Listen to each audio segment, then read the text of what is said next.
Assalamualaikum warahmatullahi wabarakatuh. Sampurasun. Berjumpa lagi dengan saya Rizal. Selamat datang di Sahabat Pena Samua Satria Pegunungan. Oke sobat semua, beberapa waktu yang lalu atau lebih tepatnya malam minggu kemarin ada berita yang sangat ramai di televisi ataupun juga di kanal YouTube ya, yang mengabarkan tentang terbakarnya Museum Nasional ya, yang berada di Jalan Merdeka Barat, Kota Jakarta ya. Nah, adapun museum ini merupakan museum yang sangat bersejarah, bahkan terbesar di Asia Tenggara, karena di sini menyimpan kurang lebih 190.000 koleksi dari seluruh Nusantara ya. Yang mana koleksi-koleksi ini mulai dihimpun itu ketika museum ini didirikan pada tanggal 24 April 1778 ya. Jadi museum ini sudah sangat tua ya, dan saat itu didirikan di masa kolonial Belanda dengan nama awalnya itu Batavia's Genootschap van Koosten en Wetenschap ya. Lalu di masa kolonial Inggris di tahun 1811, museum ini di bawah kepemimpinan Letnan Gubernur Thomas Stamford Raffles ya, saat itu diganti menjadi Literary Society ya, yang mana di masa Raffles juga banyak menghimpun berbagai artefak-artefak atau benda-benda bersejarah. Nah, dari sekian banyaknya koleksi yang ada di Museum Nasional, ternyata yang dihimpun sejak masa kolonial Belanda juga itu didapat dari daerah saya ya, daerah kita semua, yaitu Tasikmalaya ya, atau lebih tepatnya dahulu itu Kabupaten Sukapura yang sekarang menjadi Kabupaten Tasikmalaya ya. Nah, kira-kira benda-bendanya itu apa saja sih dari Tasikmalaya yang sekarang menjadi koleksi tetap dari Museum Nasional? Jadi menurut beberapa literatur peninggalan kolonial Belanda ya, yang membahas tentang koleksi Batavia's Genootschap van Koosten en Wetenschap ya, namanya sangat susah sekali ya. Intinya perhimpunan ilmu pengetahuan ya dan seni Batavia ya. Jadi ada sebuah peta yang memperlihatkan tentang koleksi yang ada di sana ya, terutama koleksi arca ya. Dan diantaranya juga itu didapat dari Tasikmalaya ya, atau dahulu itu Kabupaten Sukapura atau sekarang menjadi Kabupaten Tasikmalaya ya. Nah, benda-benda tersebut ya ditemukan oleh kolonial Belanda itu, baik itu berupa perhiasan, berupa numismatik atau mata uang, lalu juga peninggalan dari berbagai candi seperti arca gitu kan. Nah, di sana diantaranya terdapat arca yang dinamakan dengan, kalau masyarakat saat itu menamakannya itu dengan batu angon ya, batu angon ya. Dan secara umum para peneliti atau arkeolog itu menyebutnya itu dengan nama arca atau patung Polynesis ya, Polynesian ya, seperti itu ya.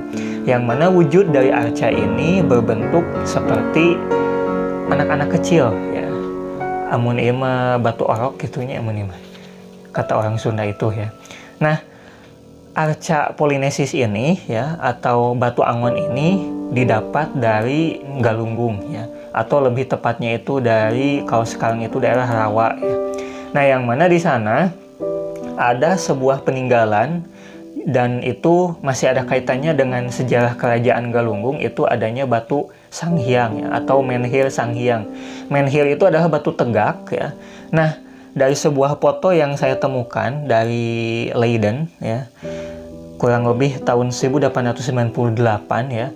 Di foto itu di bawahnya masih terdapat beberapa batu angon ya. Nah, batu angon inilah yang nampaknya dibawa oleh kolonial Belanda saat itu ke Museum Nasional dan menjadi koleksi tetap dari Museum Nasional sekarang ya, seperti itu ya.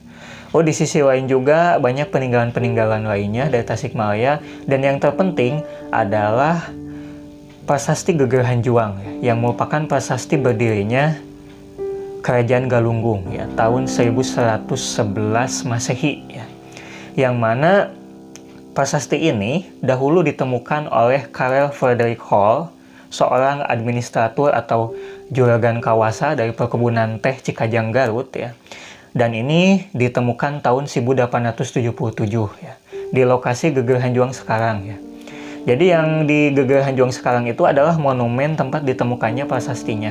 Nah, prasasti aslinya di mana? Yaitu di Museum Nasional Jakarta ya, atau saat itu namanya tuh Batavias Hennoschap itu ya. Jadi prasasti ini isinya itu menceritakan tentang raja atau ratu pertama yang bernama Batari Hyang yang menyusuk atau membuat parit benteng ya untuk mempertahankan kerajaan Galunggung ya. Dan ini menjadi awal dari berdirinya kerajaan Galunggung ya.